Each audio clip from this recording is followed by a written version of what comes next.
সারা বিশ্ব ক্রিকেটে প্রতিনিধিত্ব করা বাংলাদেশের একমাত্র দল বাংলা টাইগার্স। পুরো বিশ্বে প্রতিনিধিত্ব করলেও বাংলা টাইগার্স খেলছে না নিজ দেশের লিগ অর্থাৎ বাংলাদেশ প্রিমিয়ার লিগ। সকলের মনে আক্ষেপ, কেন বাংলা টাইগার্স দল নিচ্ছে না বিপিএল এ, কিংবা বাংলা টাইগার্স কবে দল নিবে।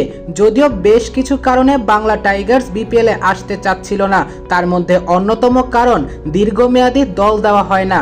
তবে আপনি জানলে অবাক হবেন, আগামী বিপিএল এর মধ্য দিয়ে বাংলা টাইগার্স আসছে বাংলাদেশ প্রিমিয়ার লিগে। হ্যাঁ দর্শক, আপনি ঠিকই শুনছেন, কেননা আগামী বিপিএল এ 5 বছরের জন্য দল দেওয়া হবে প্রতিটি ফ্র্যাঞ্চাইজি মালিককে, যার ফলশ্রুতিতে বাংলা টাইগার্স আসতে চলেছে আগামী বিপিএল এ।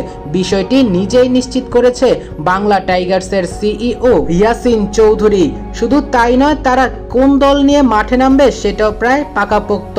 তারা চট্টগ্রাম দল চেয়েছিল, যেহেতু চট্টগ্রামের মালিকানায় আছেন সামির কাদের চৌধুরী, এবং জানা গিয়েছে তিনিও আগামী 5 বছরের জন্য চট্টগ্রামের মালিকানা নিতে যাচ্ছেন, যার ফলশ্রুতিতে অন্য এক টুরিস্ট প্লেস খুঁজছে বাংলা টাইগার্স, যার মালিকানা নিতে পারে এই বাংলাদেশি বিশ্বমানের ফ্র্যাঞ্চাইজিটি। প্রিয় দর্শক, বাংলা টাইগার্সের আন্ডারে আপনি কোন দল দেখতে চান অবশ্যই কমেন্টে জানিয়ে যাবেন।